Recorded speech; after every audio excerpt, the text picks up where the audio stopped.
बहुत सुंदर संवाद है, ध्यान दीजिएगा। जिसके घर में कमाने वाले दो चार हैं, पैसा तो आ रहा है पर घर में टिक नहीं रहा, डॉक्टर में, पुलिस में, एक्सीडेंट आदि में, कहीं गलत जगह पर व्यसन में अगर पैसा जा रहा है, जुए में, मांसाहार, मदिरा पान, या कहीं आया पैसा, पैसा आने में कमी नहीं, आ रहा है पर टिक नहीं रहा, रुक नहीं रहा, कोई मांगने आ गया, दे दिया, फिर वहां से अपने पास नहीं आ रहा, अपन कह रहे हैं भैया हमारा पैसा लौटा दो, नहीं आ रहा। तो महाराज शिव महापुराण की कथा कहती है, एकादशी के दिन गंगा के जल में मात्र 7 बेलपत्री डालकर जो नंदीश्वर भगवान अर्थात जो शंकर जी के शिवलिंग के सामने नंदी होता है, उस नंदी के चरण पर गंगा का जल चढ़ाकर बेलपत्री शिव पर समर्पित कर देता है, उसके घर में रुपया रुकना चालू हो जाता है, फिर वो गलत जगह पर नहीं जाता, गलत स्थान पर वो धन जाएगा ही नहीं। बेटा अगर व्यसन में पड़ा हुआ है, मदिरा पान में पड़ा हुआ है, मांसाहार में, जुए आदि में जा रहा है, तुम्हें लग रहा है कि मेरा बेटा गलत मार्ग पर जा रहा है, ये मित्र दोस्ती गलत हो रही है, वो सही जगह पर आ जाए, करना है एकादशी। जितने आस्था चैनल पर कथा सुन रहे हो, जितने फेसबुक और यूट्यूब पर सुन रहे हो, बहुत सावधानी से सुनना। 2 बार पशुपति व्रत कर लिए आपने, ये कर लिया आपने, प्रदोष कर लिया आपने, सोमवार कर लिया आपने, सारे अनुष्ठान कर लिए, बहुत सारे उपाय भी करे, तो शुक्रवार के दिन अगर शंकर के मंदिर में जल चढ़ाया जाए तो नारी का अखंड सौभाग्य होता है। शिव महापुराण में, स्कंद पुराण में, नर्मदा पुराण में, भविष्य पुराण में, अग्नि पुराण में, नारद पुराण में, बरहा पुराण में, वामन पुराण में, जितनी चीजें लिखी गई है, एक एक प्रैक्टिकल कर देखो। भगवान थोड़ी ना कहेगा कि तू मेरे पास में आए तो मेरे चरण की रज लेकर जा, भगवान थोड़ी ना कहेगा कि मेरे पास में आकर तू ये लेकर जा, भगवान तो कहेगा मेरे पास में आया है, मांगना कुछ मत, बस मुझे जो स्नान कराया है मेरा चरणोदक लेकर जा, छीट दे पूरे घर में, संपदा भरना मेरा काम है, जहां मेरी चरण की रज पहुंच गई वहां संपदा स्वतः पहुंच गई। जितने लोग टीवी पर कथा सुन रहे हो, फेसबुक यूट्यूब पर श्रवण कर रहे हो, आपने भी सुना होगा घर की जो माताएं होती है, तो शिव महापुराण, स्कंद पुराण का यह भाव याद करिए कि 1 लोटे पानी में इत्र मिलाकर, जल में इत्र मिलाकर, बहुत रोगीला व्यक्ति, बहुत बीमार व्यक्ति है, 1 लोटा पानी उसका हाथ का स्पर्श कराकर शंकर को चढ़ाना प्रारंभ कर दीजिए। महाराज केवल 5 या 7 दिन चढ़ाओ, और वो 7 दिन के बाद में उस बीमार व्यक्ति का क्रम देखिए कि उसमें कितना आराम लगा है, औषधि दवाई काम करना प्रारंभ करी कि ना।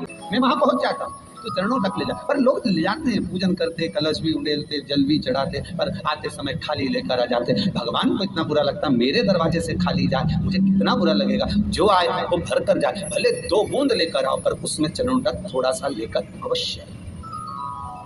हमारी माताएं बड़ी प्रेम से कहती हैं, आप लोगों के मन में भी ये बात जरूर होगा, 3 तरह का जल शिव को समर्पित होता है। जितने लोग टीवी पर कथा सुन रहे हो, फेसबुक यूट्यूब पर श्रवण कर रहे हो, आपने भी सुना होगा घर की जो माताएं होती है, कभी भी घर का रसोई, घर का बर्तन जिसमें सब्जी बनाई है, 50 लोग अगर जिम में आ रहे हैं और कह दिया आज का निमंत्रण है, 50 लोगों का पार्टी है, ये है वो है, सुहागिल है या ब्राह्मण भोज है, तो वो जो खीर का पात्र होगा, जो बर्तन होगा, जो सब्जी का पात्र होगा, माँ उसको खाली जल्दी नहीं करती है, भले उसमें सब्जी थोड़ी ना थोड़ी पड़ी रहने देगी, जब तक सब जिम कर नहीं चले जाएंगे तब तक उसमें पटक कर रखेगी। क्यों? क्योंकि उसमें उसकी बरकत है। उसी तरह जल चढ़ाने के बाद हम जब लेकर आते हैं पात्र के अंदर, ये उसमें उसकी बरकत है।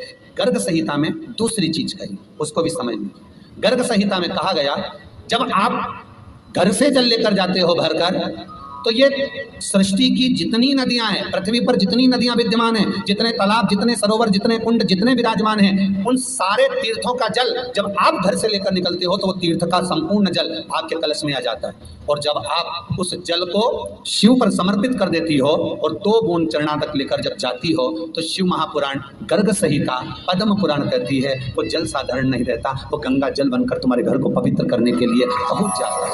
वो पवित्र गंगा जल बनता है, उसको लेकर प्रवेश करते, उसको लेकर पहुंच। 3 तरह का जल शिव को समर्पित होता है, और वो तीनों तरह के जल का अलग अलग भाव है महाराज। पहला जल सादा, घर से पानी लेकर गए, जल लेकर गए, शंकर को चढ़ाया, वो हमने घर का अपना एड्रेस बता दिया, भगवान शिव को जल चढ़ाकर अपने आनंद के लिए शंकर से कुछ प्राप्त कर लिया। दूसरा जल, जल के कलश में थोड़ा सा इत्र डालकर शंकर को जब समर्पित करते हैं, तो महाराज घर में अगर कोई व्यक्ति बहुत रोगीला है, बहुत रोगीला, केवल इत्र समर्पित, इत्र का जल। तो पहला जल सादा, दूसरा जल है इत्र का, और महाराज तीसरा जल जो शिव महापुराण के अंतर्गत कहा गया है बेलपत्र का जल। तीसरा जो जल है वो बेलपत्र का जल। बेलपत्र का जल कैसा? तो महाराज शिव महापुराण की कथा कहती है कि जल के पात्र में एक बेलपत्र अंदर डालकर उस जल के पात्र को ले जाकर शिव को समर्पित करना, अर्थात अपनी मन की कामना भगवान शंकर से कह देना, केवल बेलपत्र के माध्यम। बोलना नहीं है हमको कुछ, हमें कुछ कहना नहीं है। 3 तरह का जल का जो व्याख्यान वर्णन किया गया, एक सादा जल जो भगवान को कहा, आपने अपना एड्रेस बता दिया, आपने अपने मन का भाव बता दिया। इत्र का जो जल चढ़ाया गया वो केवल रोग मुक्ति के लिए चढ़ाया गया। और तीसरा बेलपत्र, अगर उस जल में एक बेलपत्र भी पड़ी हुई है और वो बेलपत्र पड़ा हुआ जल आप जिस भाव से चढ़ा रहे हो, जिस कामना से चढ़ा रहे हो, शंकर वो कामना आपकी पूर्ण कर दे। उनके लिए ये कथा कर रही। पितरों की 3 बेटियां, तीनों से गलती हो गई। आप शिव मंदिर में जाएं, कोई गलती ना हो, जल चढ़ाएं, मना नहीं, छींटा ना लगे, धीरे धीरे चढ़ाएं। और एक बात अच्छे से ध्यान में रखिएगा, शिव मंदिर से जब भी वापिस आए जल चढ़ाकर अपना फर्ज पूरा अदा कर। फर्ज से मतलब जब शिव मंदिर से वापिस आए, जो पत्ती, बेलपत्री, फूल शिवजी पे चढ़े थे वो नीचे शिवलिंग पे से नीचे गिर गए हों। एक शिवलिंग रखा है लाना, मिट्टी वाला, नहीं इधर उठा, में कथा चल रही, थोड़ा ध्यान से सुन। तो आप लोग जो पशुपति व्रत कर रहे हो या कोई भी उपास करते हो, कई लोग कहते हैं हमने करा नहीं हुआ, क्यों नहीं हुआ? उसमें हमारी गलतियों को हमें चाहिए। ये देखिए, अब जैसे ये शिवलिंग रखा है, आपने जल चढ़ाया, अब जल आप यहाँ से चढ़ा रहे हो तो धीरे धीरे धीरे धीरे चढ़ाएं, जिससे छींटे बाहर ना, यहां तक छींटे रहे ना, जलाधारी तक चलेगा, बाहर ना गिरे। और एक बात का स्मरण रहे, यदि बेलपत्री, फूल, पत्ती जल चढ़ाने के बाद ये सब अगर नीचे गिर जाए, जलाधारी पर गिर गया या नीचे उतर गया, तुम्हारा पूरा जल चढ़ जाए, तुम्हारे पास में चंदन नहीं है, अबीर नहीं है, गुलाल नहीं है, कुछ भी नहीं हो, तो भी अपने हाथ की 3 उंगलियों से रेखा 3 खींचकर और फिर जो माला आदिक भगवान की रखी थी उसी से भगवान का वापिस पूरा श्रृंगार कर कर फिर वापिस आइए, भगवान को पूर्ण श्रृंगार।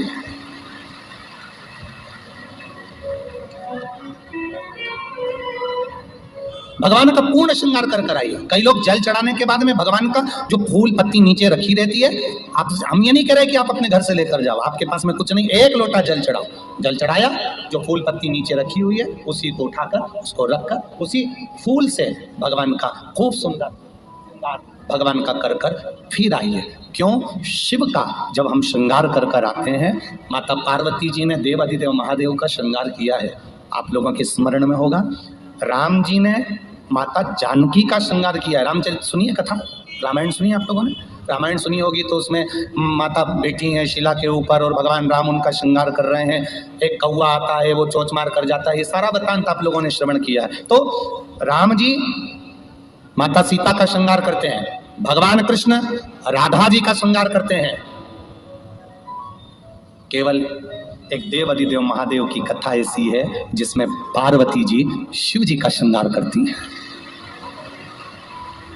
शिव का श्रृंगार किस लिए?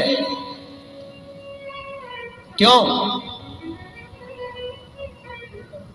कहा जल चढ़ाने के बाद वहीं पर पड़ी हुई पत्ती से, फूल से, जो चढ़े हुए फूल हैं, चढ़ी हुई पत्ती है, चढ़ा हुआ निर्माल्य है, जो भी शिव जी का है, उसी को धोकर वापिस भगवान का श्रृंगार कर कर आना चाहिए। किस लिए? कि हे भोलेनाथ, जब मैं इस संसार सागर से जाऊं, अखंड सुहाग लेकर पूरी श्रृंगार कर कर इस धाम से जाऊं, ऐसी कृपा हो। जो पड़ा हो, जो चंदन नहीं है, हाथ से चंदन का स्मरण होना चाहिए। नहीं है हमारे पास लगाने को रोली, मौली, चंदन, जो भी आपके पास में, अबीर गुलाल नहीं, अपने मन का गुलाल लगाइए, अपने मन का, ऐसे से दिल से रिझाने का प्रयास। ले जाओ, ले जाओ, दिल से चढ़ाइए। और जब भाव से दिल से आप आनंद के साथ देवाधिदेव महादेव का आप पूजन करो, उसमें गलती ना हो, गलती। देखिए, पितरों की 3 बेटियों को श्राप लग गया। श्राप क्या लगा? तुम्हें पृथ्वी पर जाना पड़ेगा, मृत्यु लोक में जाना पड़ेगा, और तुम्हें मृत्यु लोक में जन्म लेना पड़ेगा। श्री शिवाय नमस्तुभ्यम, सब बोलिए एक बार जमकर, श्री शिवाय नमस्तुभ्यम।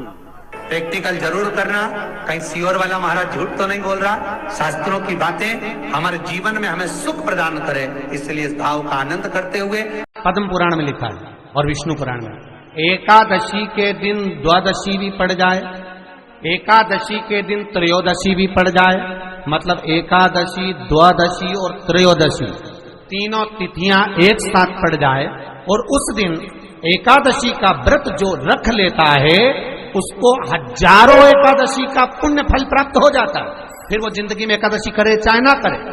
और फिर ध्यान देना, कोई मर रहा है, कोई तड़प रहा है, और आपने तो अपने जीवन में एक ही एकादशी करी, और वो कौन सी त्रिविधि, और मान लो कोई मर रहा है तो आप उसमें से अपनी एकादशी में से आप 5 एकादशी दे सकते, भले आपने एक करी हो, क्योंकि आपने हजारों कर लिए। 2-4 हैं, पैसा तो आ रहा है पर घर में टिक नहीं रहा। डॉक्टर में, पुलिस में, एक्सीडेंट आदि में, कहीं गलत जगह पर व्यसन में अगर पैसा जा रहा है, जुए में, मांसाहार, मदिरा पान, या कहीं आया पैसा, पैसा आने में कमी नहीं, आ रहा है पर टिक नहीं रहा, रुक नहीं रहा। कोई मांगने आ गया, दे दिया, फिर वहां से अपने पास नहीं आ रहा, अपन कह रहे हैं भैया हमारा पैसा लौटा दो, नहीं आ रहा। तो महाराज शिव महापुराण की कथा कहती है, एकादशी के दिन गंगा के जल में मात्र 7 बेलपत्री डालकर जो नंदीश्वर भगवान अर्थात जो शंकर जी के शिवलिंग के सामने नंदी होता है, उस नंदी के चरण पर गंगा का जल चढ़ाकर बेलपत्री शिव पर समर्पित कर देता है, उसके घर में रुपया रुकना चालू हो जाता है। फिर वो गलत जगह पर नहीं जाता, गलत स्थान पर वो धन जाएगा ही नहीं। श्री शिवाय नमस्तुभ्यम, ओम नमः शिवाय। आपका वीडियो में स्वागत है। दोस्तों, आप सभी को पता है एकादशी का दिन आ गया है। जैसे हर एकादशी का अलग नाम होता है, वैसे ही यह एकादशी उत्पन्ना एकादशी कहलाती है, क्योंकि कहा जाता है इस दिन एकादशी माता उत्पन्न हुई थी। वीडियो में एकादशी के 2 उपाय बताए गए हैं जो आप कर सकते हैं। पूज्य गुरु जी की कथा में बताए गए उपाय हम आपको वीडियो में विस्तार पूर्वक बताते हैं, तो कृपया कर आप वीडियो को अंत तक देखें। चलिए अब चलते हैं पहले उपाय की ओर कि पहला उपाय क्या है। पहला जो उपाय है अटके हुए काम को पूरा करने के लिए। यदि आपका कोई कार्य बहुत समय से अटका हुआ है, पूरा नहीं हो रहा है, कोई कोर्ट कचहरी का काम है, कोई फाइल अटकी हुई है जो आगे नहीं बढ़ रही है, तो यह उपाय आपके लिए है। आपको इसमें करना क्या है, आपको चले जाना है शिवलिंग के पास, शिव मंदिर। आपको मंदिर ही जाकर यह उपाय करना है। आपको लेना है 1 लोटा जल, 5 बेलपत्र और 1 सफेद फूल। आपको सफेद फूल ही लेना है, दूसरे कलर का फूल नहीं लेना है। जब आप मंदिर चले जाएं, तो सबसे पहले आपको शिवलिंग पर 5 बेलपत्र एक-एक करके समर्पित कर देने हैं। फिर आपने जो सफेद फूल लिया है उसे समर्पित कर दें। बेलपत्री के ऊपर ही आपको सफेद फूल रखना है और फूल का मुख शिवलिंग की तरफ रखना है। कभी भी फूल का मुख स्वयं की तरफ नहीं रखना चाहिए। जब आप बेलपत्र और फूल समर्पित कर दें, फिर जो आप 1 लोटा जल ले गए हैं उसको धीरे धीरे शिवलिंग पर समर्पित करना आरंभ करें और अपनी कामना कर लें। जब आप जल समर्पित करें तो आपको कुंडकेश्वर महादेव का नाम लेकर ही जल समर्पित करना है और अपनी कामना प्रार्थना महादेव से कर लेनी है। यह कार्य आप किसी भी दिन किसी भी समय कर सकते हैं। दोस्तों, गुरुजी का कहना है आपको शिवलिंग पे जल इतनी ज्यादा ऊपर से नहीं चढ़ाना है कि पानी के छींटे आपके ऊपर आए। अब चलते हैं दूसरे उपाय की ओर जो धन संपदा से संबंधित है। यदि आपके यहाँ पैसा नहीं आ रहा है, लक्ष्मी की कमी है, कोई पैसा ले गया है, वापस नहीं दे रहा है, आपने किसी को उधार दिए हैं, या फिर आपके यहाँ पैसा तो आ रहा है लेकिन टिक नहीं रहा है, किसी भी उल्टे सीधे कार्यों में आपका पैसा लग रहा है, तो यह उपाय आपके लिए है। इसमें आपको करना क्या है, आपको एकादशी के दिन गंगा का जल लेना है, 1 लोटा गंगा का जल लेना है। और यदि आपके पास 1 लोटा गंगा जल नहीं है तो आप साधारण 1 लोटा जल ले लें, उसमें 2-4 बूंद गंगा के जल की डाल लें। अब आपको 7 बेलपत्र भी लेनी है और उस गंगा वाले जल के लोटे में उन 7 बेलपत्र को डाल लेना है और चले जाना है शिव मंदिर। और शिव मंदिर में शिवलिंग के सामने जो नंदी महाराज बैठे होते हैं, वह 1 लोटा जल आपको उनके पैरों पर समर्पित करना है। आपको बेलपत्र उनके पैरों पर नहीं चढ़ानी है, आपको केवल और केवल लोटे के जल को उनके पैरों पर समर्पित करना है। और जो 7 बेलपत्र बची हैं, उसको आपको एक एक करके शिवलिंग पर समर्पित कर देना है। यह कार्य एकादशी पर करने से आपके यहाँ पैसा रुकना आरंभ हो जाएगा। दोस्तों, हम आशा करते हैं आपको दोनों उपाय समझ आ गए होंगे। यदि उपाय में कोई भी समस्या आए तो आप कमेंट करके पूछ सकते हैं। ऐसी ही वीडियो देखने व सुनने के लिए हमारे साथ बने रहें और चैनल को सब्सक्राइब करना ना भूलें। ये वीडियो पसंद आई हो तो वीडियो को लाइक, कमेंट और शेयर करें। धन्यवाद।